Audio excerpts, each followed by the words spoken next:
तुम्हारे और तुम्हारे पेरेंट्स के दिमाग में ये सवाल कभी ना कभी ज़रूर आया होगा एंड वो ये है, क्या घर से भी कोई तैयारी कर सकता है? क्या घर से भी एक अच्छी सिलेक्शन या फिर एक अच्छी रैंक लाई जा सकती है बिना कोटा या फिर किसी और बाहर शहर जाए हुए? एंड दैट इज़ व्हाई आज ये वीडियो बहुत ज़्यादा इंपॉर्टेंट होने वाला है कि आप घर में किस तरीके से इफेक्टिवली पढ़ सकते हो।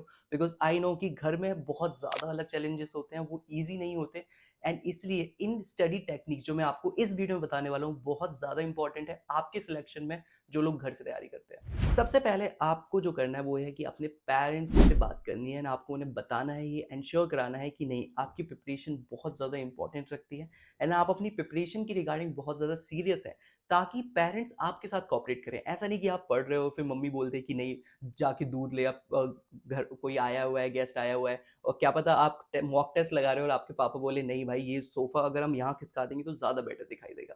कि घर में बहुत सारे चैलेंजेस होते हैं। सो दैट इज़ वाई आपको अपने पेरेंट्स को एंड आपकी जो सिबलिंग्स है उन्हें कम्युनिकेट करना होगा कि वो आपको कम से कम डिस्टर्ब करें, जब कुछ ज़्यादा ही ज़रूरी हो तभी डिस्टर्ब करें।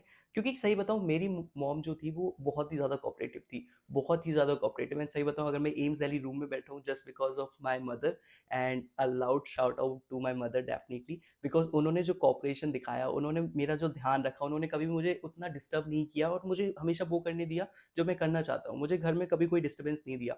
उन्होंने जो कॉपरेशन दिखाया वो बाकी के जो कभी-कभी जो रिलेटिव्स आते थे, मेरे जो भाई-बहन थे, वो उनको भी वो समझाती थी कि नहीं कैसे करना है, ज़्यादा शोर-शराबा नहीं करना है, टीवी ज़्यादा लाउड वॉल्यूम पे नहीं करनी है और उसको कभी भी अननेसेसरी काम के लिए नहीं परेशान करना है। तो दैट इज़ व्हाई आपको अपने आस-पास के जो लोग हैं उन्हें कम्युनिकेट करना होगा, उन्हें बताना होगा कि ये जो आपकी प्रिपरेशन है वो आपके लिए कितनी अहमियत रखती है। Coming to the second important point, that is create your own study space. ऐसा नहीं कि आप बेड पे ही अपनी मैक्सिमम पढ़ाई करते हो, बिकॉज सच बताऊं, बेड पे ना तो आपका पोस्चर सही होता है, ना आप लंबे समय तक पढ़ सकते हो। अगर आपने मेरी टाइम वीडियोस देखी है, लाइक रूम टूर की वीडियोस देखी है, तो मैं हमेशा टेबल चेयर पे ही पढ़ता हूँ। इवन जब मैं घर पे था तो टेबल चेयर पे ही पढ़ता था। सो आपकी स्टडी स्पेस में टेबल चेयर, वो एनवायरनमेंट, वो बुक्स, वो सारे रिसोर्सेज उस जगह होने चाहिए।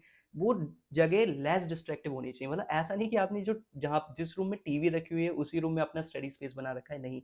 या फिर जो रूम फ्रंट में है जिसमें ज़्यादा लोग आते जाते हैं, ज़्यादा लोग परेशान करते हैं, उसी को आपने स्टडी स्पेस बना रखा है। I know it's not easy, because हम सबके पास, बहुत सारे लोगों के पास अपना खुद का रूम नहीं होता। सो आपको थोड़ा सा वो कॉपरेशन चाहिए होगा और आपको कोई ना कोई अच्छी स्पेस जो थोड़ी सी लेस डिस्ट्रैक्टिव हो, जहाँ आप फोकस कर सकते हो, उसको अपनी स्टडी स्पेस बनाना होगा। अनदर थिंग जो मैं पढ़ाई में ऐड करना चाहता हूँ, एंड दैट इज, तुम्हें अपनी स्टडी स्पेस का वो एनवायरनमेंट क्रिएट करना होगा। आपकी जो दीवार है उस पर स्टिकी नोट चिपके होने चाहिए, आपको जो जो चीज़ें याद करनी है, मतलब वो एनवायरनमेंट इतना पॉजिटिव, मोटिवेटेड हो, जो भी चीज़ आपको मोटिवेट करती है आप उसका पोस्टर लगा सकते हो, आप एम्स डायरी का पोस्टर लगा सकते हो, आप मैनिफेस्ट कर सकते हो। बिकॉज सच बताओ, ये सारी चीज़ें मोटिवेट करती है, ये सारी चीज़ें एक अच्छा सा पॉजिटिव वाइब वाला एनवायरनमेंट क्रिएट करने में हेल्प करती हूँ, ये आपको बहुत ज़्यादा आगे लेके जाएंगी। Coming to the third and the most important thing, and that is scheduling. Yes, घर पे डिस्ट्रैक्ट होना बहुत आसान है, बिकॉज आपको पता भी नहीं चलेगा आपका पूरा दिन कहाँ चला गया। पूरा दिन आपका फ्रिज खोलने और डिसअपॉइंट होकर फिर से बंद करने में ही चला जाएगा, बिकॉज फ्रिज खाली है। द थिंग इज दैट कि यस, घर में हमें टाइम का पता नहीं चलता, क्योंकि घर पे शेड्यूल है ही नहीं। घर पे खाने का भी कोई शेड्यूल नहीं होता है मोस्ट ऑफ द टाइम, की कब क्या बन रहा है। जब आप हॉस्टल में होते हो तो उसका फिक्स शेड्यूल होता है कि नहीं, ये ब्रेकफास्ट टाइम है, ये लंच टाइम है, ये डिनर टाइम। लेकिन घर पे ये चीज़ें नहीं होती, एंड दैट इज वाई आपको अपने अकॉर्डिंग शेड्यूल करना है कि नहीं, ये मेरा लेक्चर देखने का टाइम है, ये मेरा थ्योरी पढ़ने का टाइम है, ये मेरा क्वेश्चन प्रैक्टिस करने का टाइम है, और मैं इस समय ही लंच करूंगा एंड लंच करने के लिए उठूंगा, एंड मैं इस समय ही ब्रेकफास्ट करूंगा या मैं इस समय ही डिनर करूंगा। एंड यही चीज़ आपको करनी होगी, because it's not really easy. जब मैं घर पे था, जब मैंने 12th में अपनी पढ़ाई की थी, तो मेरा एकदम फिक्स था कि नहीं, 8-9 बजे के बीच में ही मेरे को डिनर कर लेना है, और लंच का भी एक फिक्स था कि नहीं, 1 बजे ही लंच करना है। सो काइंड ऑफ वो मैं चीज़ें फिक्स करके रखता था, बिकॉज ऐसे तो तुम पूरे दिन कुछ भी करते रहोगे ना। Coming to the last but not the least point, and that is, आपको अवॉइड करना होगा अननेसेसरी चीजें। यस, जो घर होता है वो एक ओपन स्पेस की तरह होता है, आप लिटरली बहुत इजीली डिस्ट्रैक्ट हो सकते हो, बिकॉज सच बताऊं, आपके पास एकदम ओपन वो है कि आप कभी भी फोन चला सकते हो, कभी भी आप आईपैड यूज कर रहे हो, कभी भी आप टीवी देख सकते हो, आप कहीं भी बाहर जा सकते हो, आपके फ्रेंड्स वगैरह आपके होम टाउन में होंगे।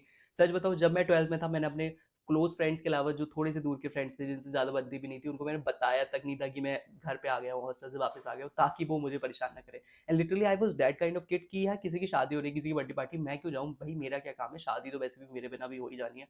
सो आई वाज दैट काइंड कि नहीं भाई, नहीं जाना है। हाँ, कभी कभार चले गए जब तुम्हें मन है जाने का, बट वैसे नहीं जाना है। ऐसे ही जो दूर के रिलेटिव्स होते हैं, लाइक उनके अब ओकेजन है, तुम्हारी फैमिली जा रही है, सो तुम्हें जाने की जरूरत नहीं है, तुम घर पे सर्वाइव कर सकते हो। इतने तो तुम कैपेबल हो, आई गेस 11 12 में इतने तो तुम हो जाते हो, तुम घर पे अपना खाने पीने का अपना ध्यान तो रख ही सकते हो।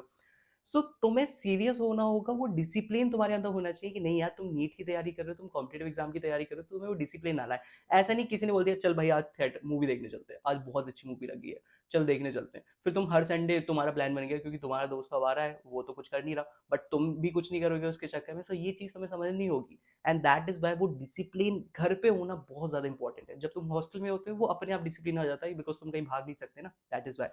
बट घर पे वो चीज़ तुम्हें खुद से करनी होगी, और तुम्हें ये चीज़ समझनी होगी ये तुम्हारी ही जिम्मेदारी है कि तुम डिस्ट्रैक्ट ना हो। अगर तुम डिस्ट्रैक्ट हो रहे हो, तुम मूवीज देखने जा रहे हो, तुम घर पे ही टीवी देख के टाइम वेस्ट कर रहे हो बाकी लोगों के साथ, सो ये तुम्हारी प्रॉब्लम है और इसमें तुम्हारी रिस्पॉन्सिबिलिटी है। ये चीज़ तुम्हें समझनी होगी, बिकॉज अगर मैं हमेशा कहता हूँ अगर तुम जीतोगे तो तुम्हारी वजह से, हारोगे तो भी तुम्हारी वजह से। तुम्हें रिस्पॉन्सिबिलिटी लेना सीखना होगा and be responsible at the same time. And at the end मैं यही कहूँगा कि घर में चीज़ें हमेशा अच्छी नहीं चलती। लाइक लिटरली एक समय ऐसा था मेरी प्रिपरेशन में कि मैं लेट उठता था। यस, मैं 9-10 बजे उठता था एंड मैं बहुत कोशिश करता था कि यार मैं आज जल्दी उठूंगा जल्दी उठूंगा, फिर वो गिल्ट ट्रिप आने लगता था यार शिट आज फिर से। बट भाई ये फिर मुझे रियलाइज हुआ कि गिल्ट नहीं करते, दिन स्टार्ट करते, फिर धीरे धीरे धीरे धीरे मैं फिर टाइम पे उठने लगा, मैंने अपना शेड्यूल सही किया।